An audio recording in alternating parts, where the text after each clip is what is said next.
Cəlilabad rayonunda qiymət artımının qarşısını almaq məqsədi ilə yarmarka keçirilib. Nəzərdə tutulan yarmarka rayonun Heydər Əliyev adına Seryancaq istirahət mərkəzinin qarşısında təşkil olunub. Səhər saatlarından başlayan yarmarkada 3 şirkət iştirak edib. Yarmarkaya 41 tona yaxın müxtəlif çeşidli kənd təsərrüfatı, yeyinti və sənaye məhsulları çıxarılıb. Qiymətlər isə bazar qiymətindən bir çox məhsullarda 15-20% aşağı qiymətlərə alıcılara təklif edilib. Satışa çıxarılan 50 kiloqramlıq unun qiyməti 22 manat 50 qəpik, dana ətinin qiyməti 6 manat, qoyun ətinin 1 kiloqramı 5 manata satılıb. Alıcılara yarmarkada satılan ərzaq, kənd təsərrüfatı və sənaye məhsullarının satış qiymətindən razılığını bildiriblər. Darılmış bildirilir, sağ olsunlar ki, belə gözəl bir yarmarka Cəlilabad rayonunda təşkil ediblər. Minnətdaram, hər şey gözəldir. Qiymətlər necə? Çox gözəl. Deməli, bazarla burada 1-20-30% fərq var. Özüm də bazarlıq elədim. Çox fərq vardı, çox keyfiyyətli şeylərdir. Belə yarmarkalar təşkil olunarsa daha da yaxşı olar.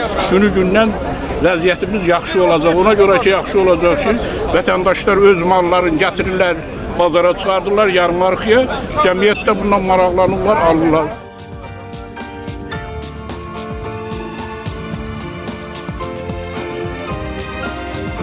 Mişoqlarında fərq var. Mişoqda deməli 24 manat bazardadır. 22 manat 50 qəpik buradadır. 1 manat 50 qəpik burada fərq edir. Yəni qiymətdə burada Bəli, istiqanə edir də lazım. Bəli. Alıcı qabiliyyətini yerdədir. Yaxşıdır, şükür Allah, hələ ki yaxşıdır. Belə olsa yaxşı olacaq. Müştəriləri razı sala bilirsiniz. Bəli. Müştərilər hamısı razı olaraq gedir. Yarmarkanın keçirilməsində məqsəd bazarlarda və satış mərkəzlərində süni qiymət artımının qarşısını almaqdır.